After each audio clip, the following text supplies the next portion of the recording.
Ονομάζομαι Ιωάννης Δημακόπουλος.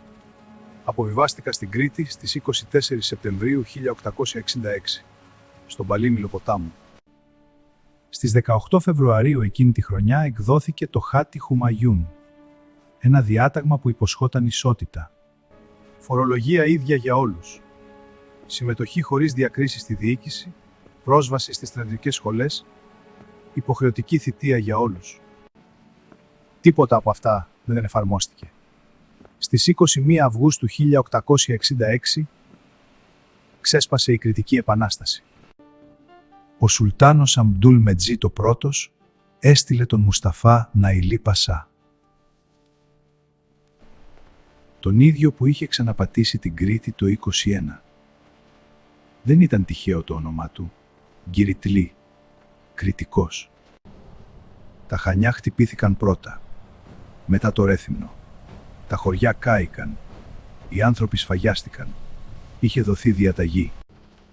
Όσοι γλίτωσαν ήρθαν στο Αρκάδι. Η Μονή δεν ήταν πια μοναστήρι. Ήταν έδρα επαναστατική. Ο ηγούμενος, ο Γαβριήλ Μαρινάκης. Όταν ήρθε η πρόταση για παράδοση, η απάντηση ήταν μία. Όχι. Τότε ήρθε ο στρατός.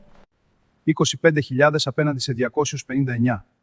Μέσα στη Μονή, 964 ψυχές. Γυναίκες, παιδιά, γέροντες. Το πρωί της 8ης Νοεμβρίου 1866 τους είδαμε να μας κυκλώνουν. Στρατός από Τούρκους, Αιγύπτιους, Αλβανούς, Τουρκοκριτικούς.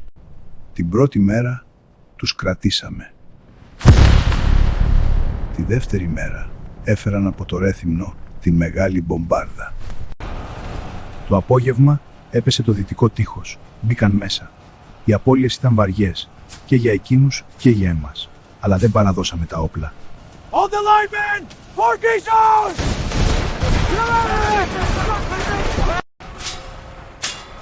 Η μάχη έγινε σώμα με σώμα. Ο ηγούμενος Γαβριήλ έπεσε. Όποιος θέλει τίμιο θάνατο, ας έρθει να καούμε μαζί. Προχώρησε τραυματισμένος προς την παρουταποθήκη. Περίμενε και πυροβόλησε.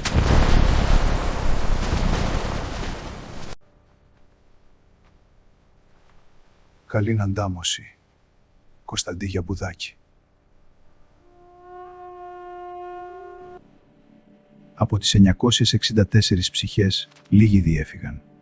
Λίγοι εχμαλωτίστηκαν. Οι υπόλοιποι εκτελέστηκαν. Η δασκαλάκη Χαρίκλια μου έδειξε το παράθυρο. «Είδα», είπε. Τη πόρτα έσπασε. Μπήκαν μέσα. Έναν τον πήρα μαζί μου. Μετά με κύκλωσαν. Οι Τούρκοι επιτέθηκαν με θυμό στον αξιωματικό, τραυματίζοντας τον σοβαρά. Ο Μουσταφά Πασάς διέταξε να μεταφέρουν τον Ιωάννη σε έναν μικρό λάκκο, στη θέση με το Χάκι.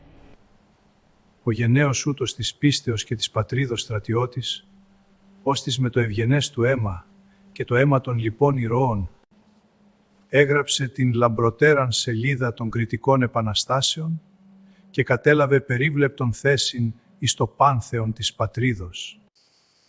Ονομάζομαι Τιμόθεος Βενέρης, Μητροπολίτης Κρήτης.